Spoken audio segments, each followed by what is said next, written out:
మీకు కాల్ చేస్తున్నాను. Complaint raise చేశారు కదా, ఇష్యూ ఉందని. ఏం ఇష్యూ ఉంది సార్? అవునమ్మా. ఏం ఇష్యూ ఉంది? ఆహా! 1 ఇయర్ తర్వాత అడుగుతున్నారా ఆ ఇష్యూ అని? సార్ మీరు రీసెంట్గా కంప్లైంట్ రైజ్ చేశారు. అదమ్మా, నేను అది మీకు బైక్ ఇచ్చి నేను 1 ఇయర్ దాటింది తెలుసా? లాస్ట్ ఇయర్ జూన్లో ఇచ్చాను నేను. ఏం ఇష్యూ ఉంది అండ్ స్కూటర్ ఎక్కడ ఉంది సార్? ఏమ్మా? స్కూటర్ ఎక్కడ ఉంది అండ్ స్కూటర్లో ఏం ఇష్యూ వస్తుంది? స్కూటర్లో వచ్చేసి నేను ఆ ఒంగోలు షోరూంలో ఇచ్చాను. ఓకే. ఆ ఒంగోలు షోరూంలో మీకు ఉన్నది ఒకటి షోరూమ్ ఒంగోలు షోరూమ్కి ఇచ్చాను. సో డిస్ప్లే ప్రాబ్లమ్ అని చెప్పి ఇచ్చాను. ఆల్ ఆఫ్ సడన్గా డిస్ప్లే పోయింది. నైట్ అక్కడ పార్క్ చేసి పెట్టాము. ఉదయానికల్లా అసలు స్టార్ట్ కాలేదు, డిస్ప్లే నాకు కనిపించలేదు. సో మీకు ఇచ్చినప్పుడు మా రికార్డులో నాకు 84% ఆఫ్ బ్యాటరీ ఛార్జింగ్ ఉంది. ఎందుకంటే నా ఓలా యాప్లో నాకు కనిపించింది. సో ఆఫ్టర్ 2 months 2 days ఇస్తామని చెప్తూనే ఉన్నా రోజు ఫోన్ చేస్తే. అప్పుడు స్టార్టింగ్ ఇనిషియల్గా 2 days చేసిస్తామని. అదే 2 months దాకా వాళ్ళ జాబ్ కార్డు కూడా రాయలే. సో జాబ్ కార్డు నాకు ఇచ్చింది, నా దగ్గర స్క్రీన్ షాట్ కూడా ఉంది. 13/8/2025 అంటే ఆగస్టులో నాకు రాశారు. 2 months తర్వాత. అది నేను బలవంత పెట్టబట్టి. నిన్న నాకు మళ్ళీ మెసేజ్ వచ్చింది, రిక్వెస్ట్ హ్యాస్ బిన్ రైజ్డ్ అని. అండ్ అగైన్ నాకు ఇంకో రిక్వెస్ట్ వచ్చింది, ఇది రెడీ ఫర్ డెలివరీ అని. సో అసలు ప్రాబ్లం ఏంటో వాళ్ళకి తెలియలేదు. మరి నాతో ఎంతవరకు డిస్కస్ చేయలేదు. మీరు ఓటీపీ ఏమైనా షేర్ చేశారా దీంతో? ఏమ్మా? ఓటీపీ ఏమైనా షేర్ చేశారా? నేను ఎవరితో షేర్ చేయలేదు, నన్ను అడగలేదు.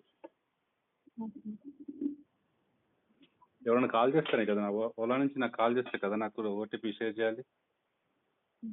ఇక్కడ ఇంకా స్కూటర్ సర్వీస్ సెంటర్లోనే ఉందా, ఇంకా మీ దగ్గర ఉందా? సర్వీస్ స్టేషన్లోనే ఉందమ్మా. దాని గురించి ఒక పెద్ద వీడియో కూడా పెట్టాను నేను. మొత్తం ఏ పార్ట్కి ఆ పార్ట్లో సీట్ లేదు, పైన డోమ్ లేదు, హెడ్ లైట్ లేదు, ఏమీ లేదు. మొత్తం కంప్లీట్గానే డిటాచ్ చేసి పెట్టేశారు.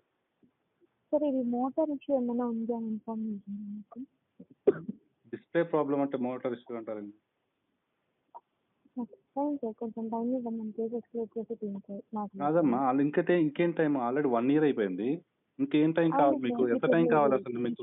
ఇన్ఫార్మ్ చేశారు కదా, అది ఇంత మాట్లాడి నేను ఆ రోజే ఇన్ఫార్మ్ చేశాను. ఇప్పటిదాకా మళ్ళీ ఇప్పుడు ఫోన్ చేసి మీరు ఇన్స్టాలేషన్ మళ్ళీ ఏం ప్రాబ్లం అంటారు, అడుగుతారు. ఇంకా మళ్ళీ మొదటికి వస్తారు. ఇప్పుడు కాల్ సెంటర్లో నువ్వు ఉంటావు, నెక్స్ట్ డే ఇంకొకరు ఎవరో కాల్ చేస్తారు ర్యాండమ్గా నాకు. మళ్ళీ వాళ్ళతో ఫస్ట్ నుంచి చెప్పాల్సిందేగా. మీకు ఒక రికార్డ్ మెయింటైన్ చేయరు. మెన్షన్ చేస్తాము, బట్ మీ సైడ్ నుండి కన్ఫర్మేషన్ కావాలి.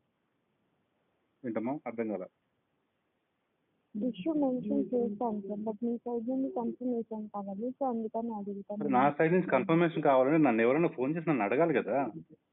somebody has to call me and confirm me. అవును సార్, మరి నాకు ఎలా తెలుస్తుంది అసలు మీరు ఏం చేస్తున్నారని? నాకు ఎలా తెలుస్తుంది?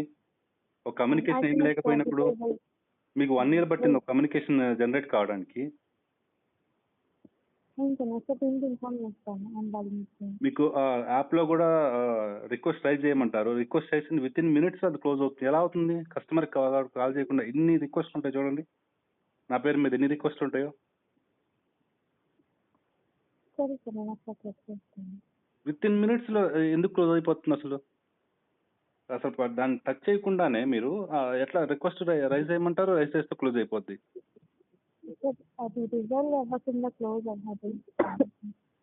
అంటే మీకు అనిపించట్లేదు జస్ట్ మీరు ఫ్రాడ్ థింగ్స్ చేస్తున్నాను కస్టమర్ ముందు.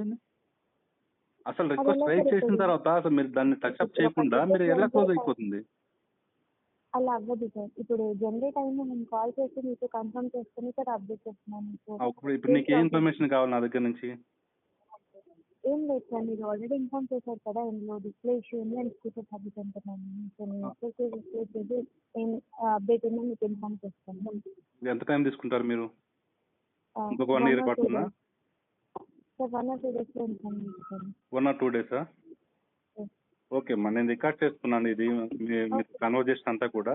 ఇన్ కేస్ ఏదైనా ప్రాబ్లం అయితే నేను డెఫినెట్గా నేను సోషల్ మీడియాకి ఇడుస్తాను అందరినీ. ఎందుకంటే I want my money back and I want my scooter back. Okay sir.